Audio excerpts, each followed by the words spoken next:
Salut les amis, bienvenue sur Fry HD, la chaîne où on parle moto, Harley Davidson. Voilà, les vélos qui passent au rouge.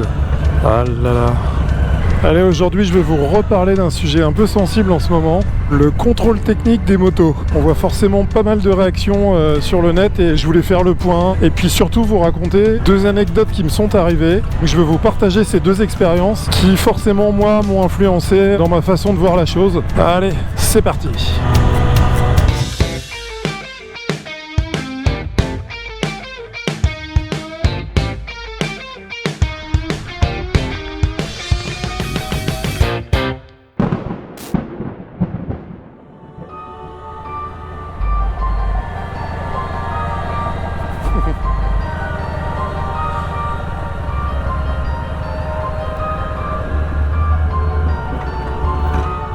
Alors évidemment par rapport au contrôle technique des motos, la plupart des motards sont contre le contrôle technique pour diverses raisons.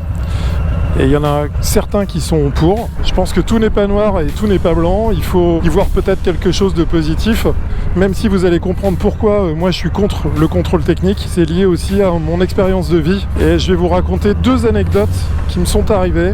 Et ce qui est intéressant, c'est que ce sont des anecdotes qui me sont arrivées avec la voiture, pendant que le contrôle technique était déjà en place sur les voitures. Vous allez comprendre pourquoi moi je suis réfractaire à ça, parce que pour moi ça sert à rien ou à pas grand chose.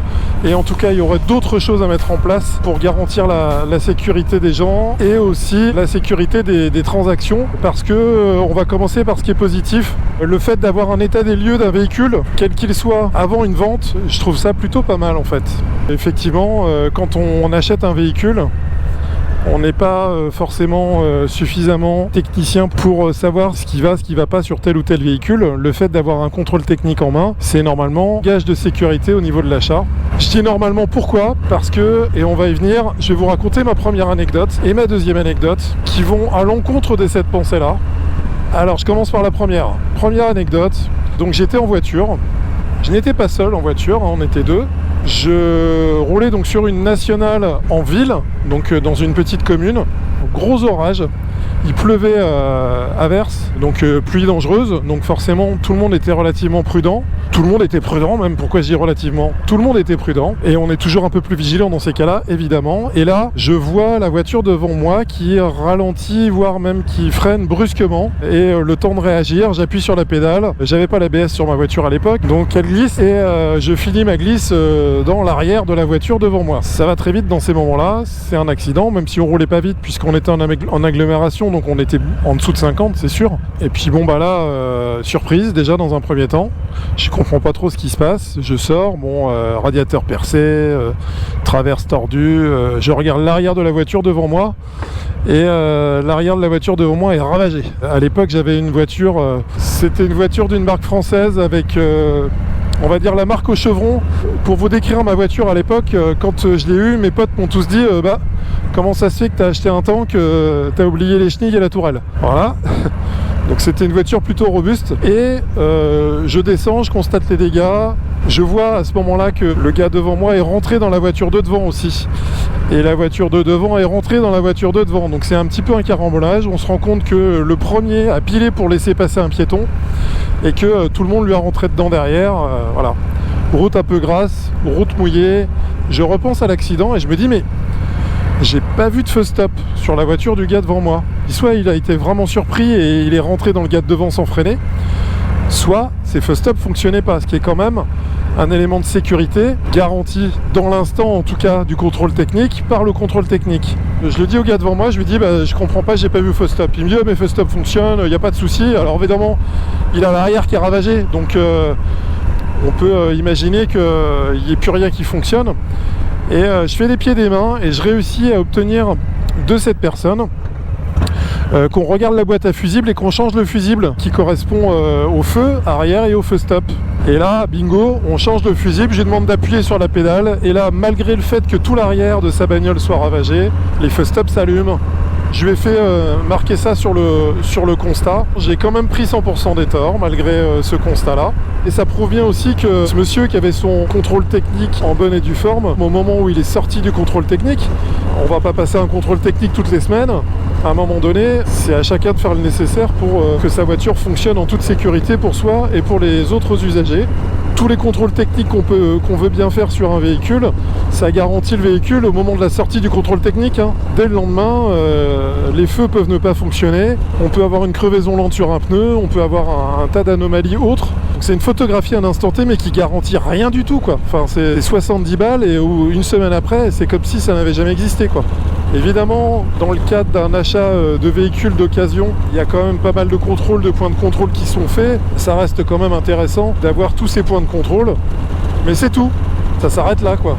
Donc faire un contrôle tous les 2 ans pour un véhicule qui n'est pas mis en vente, mais dont on n'a pas la certitude qu'une fois les points de contrôle passés, la semaine suivante ce soit ok, enfin pour moi ça n'a pas grand intérêt, quoi. Alors à part écarter les épaves, mais les épaves je pense qu'elles peuvent être écartées par la police et la gendarmerie, qui sont tout à fait aptes à faire ce genre de contrôle comme c'était le cas avant, et ne paieront dans ces cas-là que les personnes qui n'entretiennent pas leur voiture. Moi je suis plus pour une répression dans ce cas-là que la mise en place d'un contrôle technique qui, moi, s'apparente à un racket, quoi. Un racket qui est inutile dans la plupart des cas. Je vais étayer ça avec mon deuxième cas. Alors là, c'est les pépites, les enfants. Donc toujours avec ma voiture, c'était pas la même évidemment, quelques années plus tard. J'avais une voiture beaucoup plus récente à l'époque, voiture que je venais d'acheter. Ça faisait même pas 1 an que je l'avais quand l'histoire m'est arrivée. Le contrôle technique avait été fait avant la vente. La voiture appartenait à une de mes connaissances personnelles, donc j'avais toute confiance en cette personne pour l'achat de la voiture. Néanmoins, un contrôle technique obligatoire avant la vente, elle fait le contrôle technique. Et je prends également toutes les garanties au niveau de l'achat du véhicule avec les factures et tout le tralala. Et je constate que les disques et les freins arrière de la voiture ont été changés quelques mois avant la vente. Donc avant également le contrôle technique qui a été effectué. J'avais un OK total, aucun problème, même pas une fuite d'huile, ce qui arrive régulièrement quand même sur des véhicules. Je roule avec la voiture et puis quelques mois plus tard, on entend un bruit bizarre à l'arrière. Ça sonne un peu comme des plaquettes usées, c'est assez étonnant puisque les plaquettes avaient été changées avant que je l'achète. Je fais un petit contrôle, je démonte une des 2 roues arrière et là je regarde les plaquettes usées jusqu'à la moelle. Je dis putain, c'est pas possible. Donc voiture avec un frein électrique, je me dis mais le frein électrique fonctionne pas, elle est restée bloquée, enfin bon, j'imagine un tas de trucs, quoi. Et je constate aussi que les disques sont usés, alors qu'a priori ils ont été changés avant la vente. Et là c'est bizarre par contre que les disques soient autant usés. J'achète tout le nécessaire pour changer les plaquettes dans un premier temps, et puis j'achète des disques aussi. Quand je reçois les plaquettes à la maison, je me rends compte que c'est des plaquettes asymétriques, donc elles n'ont pas la même forme, c'est pas la même accroche également entre la plaquette côté droit et côté gauche du disque. Et bingo, ça a pas loupé. Les plaquettes extérieures du disque ont une certaine forme, les plaquettes intérieures du disque qui ont une autre forme, elles ont été montées à l'envers, c'est-à-dire que j'avais 2 plaquettes identiques à droite et 2 plaquettes identiques à gauche. J'aurais pu casser du matériel, j'aurais pu avoir un accident même avec ça. Et pour autant, les travaux ont été faits par un professionnel et la voiture était passée au contrôle technique et il n'y avait eu aucun problème. Donc deuxième expérience malheureuse moi avec ce contrôle technique. Ces 2 expériences-là font que voilà, je suis très réticent face au contrôle technique. Je pense que les gars qui sont aux manettes, on leur demande de faire des opérations avec des machines. Est-ce qu'ils ont réellement l'expérience suffisante pour pouvoir constater ce genre d'anomalie? C'est quand même 70 balles qui ont été versées par une personne pour avoir la garantie que la voiture qui soit vendue, pour elle comme pour moi, soit en bon état. Et résultat des courses, ça aurait pu mal finir cette histoire-là, quoi. Alors, c'est bien gentil de dénigrer le contrôle technique, mais qu'est-ce que j'ai comme solution moi à apporter?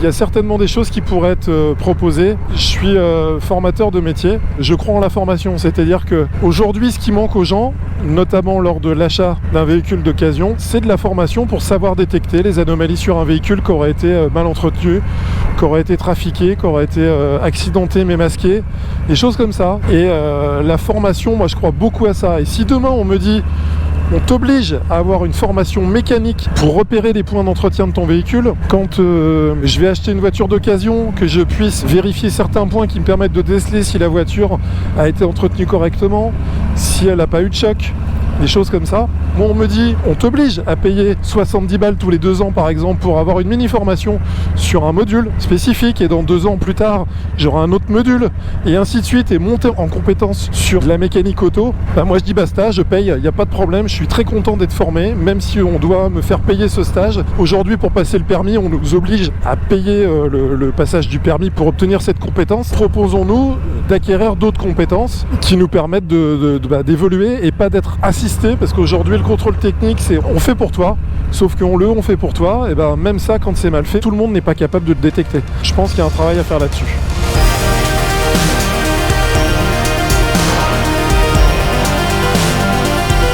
Moi, je suis convaincu que l'accès à la connaissance et l'accès à la technologie est bien plus important que d'être assisté en permanence. Pour conclure cette vidéo, je réaffirme que le contrôle technique, pourquoi pas pour les motos d'occasion, mais à condition que ce soit fait correctement.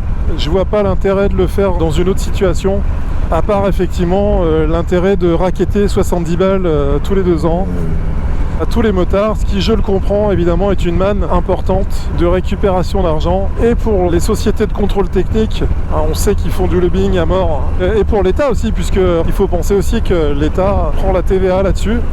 Mine de rien, la TVA sur des contrôles techniques d'un parc moto national, je pense qu'on récupère un petit peu d'argent malgré tout. Voilà, sinon pour information, je vais changer les 2 pneus de la moto. 2 pneus, 500 €. Ah! Est-ce qu'il ne serait pas intéressant de mettre une TVA particulière sur ce genre d'organe qui est impliqué directement dans la sécurité des motards? On pourrait peut-être, je sais pas, faire en sorte que les motards payent leurs pneus moins cher possible. Est-ce qu'avec tout l'argent qu'on va récupérer des contrôles techniques, on pourrait pas financer une partie de l'achat des pneus des motards? Je sais que les automobilistes vont hurler parce qu'ils vont dire pourquoi vous et pourquoi pas nous. C'est pas parce que les automobilistes ne se sont pas battus quand le contrôle technique auto a été mis en place que les motards doivent forcément plier les genoux et accepter tout sans rechigner. En termes de sécurité routière, au niveau de l'équité, les motards, on est les moins bien lotis. Et pour autant, malgré l'augmentation du parc de 30%, il y a 19% d'accidents en moins. Donc c'est pas pour rien non plus. Je pense qu'il y a une responsabilisation sans être obligé d'avoir d'autres garde-fous que la conscience de notre propre sécurité. Allez, on va ouvrir en grand là.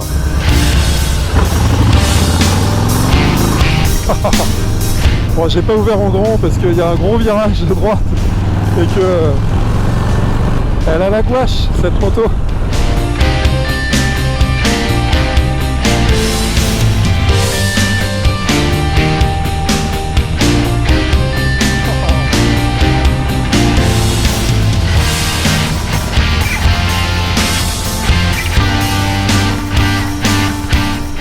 Oh, le pigeon.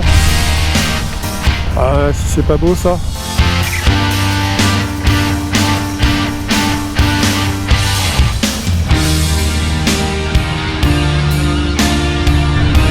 Il me reste à vous souhaiter une excellente fin de journée, un bon week-end, une bonne semaine.